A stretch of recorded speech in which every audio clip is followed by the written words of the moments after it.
Stub ends are short lengths of small diameter pipe of 8 inches and smaller that are connected onto larger diameter pipes, predominantly 10 inches and larger.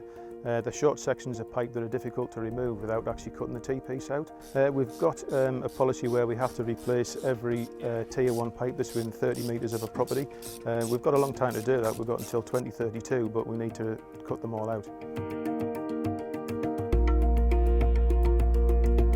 You have large excavations, predominantly at busy junctions. They can be deep.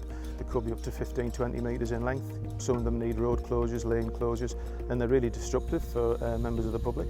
There's an existing technique called seal that Steve Vick used, and that does abandon the pipe by introducing a foam plug and then filling behind it with foam.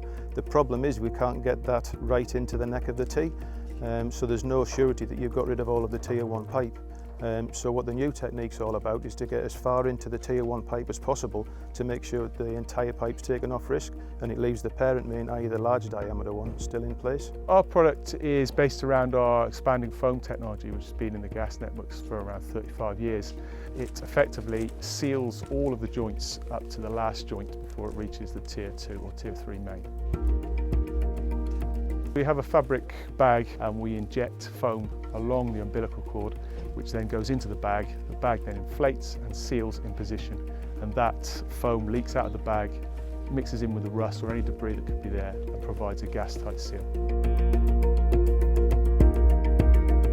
We started off, we knew that Steve Vick had this technique called seal, but we needed to develop it further to get the bag into the right position, and we also needed to make sure that the foam wouldn't pass beyond the bag. So to do that, we've gone back to Steve Vick, asked them to look at the existing technology and to develop it to do exactly what he wanted to do.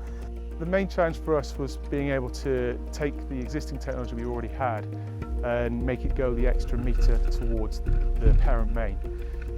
There was always a risk of foam leaking forward at the final bag position, but with the new technology that we've developed, it prevents that from occurring. We've done some live trials on sites in Middlesbrough where we could cut the T's out to see exactly what had happened. That proved very successful. They did exactly what we expected it to do. From there, we've chosen 15 live sites where we've actually abandoned pipes, and we've also employed HSL, Health and Safety Laboratories, for their view on its in-day use, and the feedback was very good. We're confident that the technique will get approved for use within Northern Gas Networks. We've got to go through the formal process of getting it approved, but once it's in place, we'll be using this as a method to abandon any Tier 1 pipe, which is 8 inches or less, that connects to a large diameter pipe that isn't due for replacement, thereby saving an awful lot of large excavations in busy junctions that could cause havoc. The technology itself, it will reduce the costs of cutting out T's for NGN.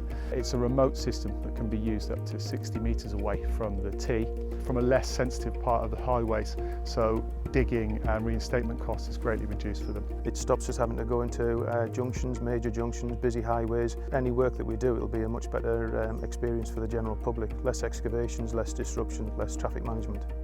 We've had some interest from other networks, and we're more than happy for them to either come and visit us or talk to us. We see this as being a big improvement in how you can do mains abandonment, and we're more than happy to share it.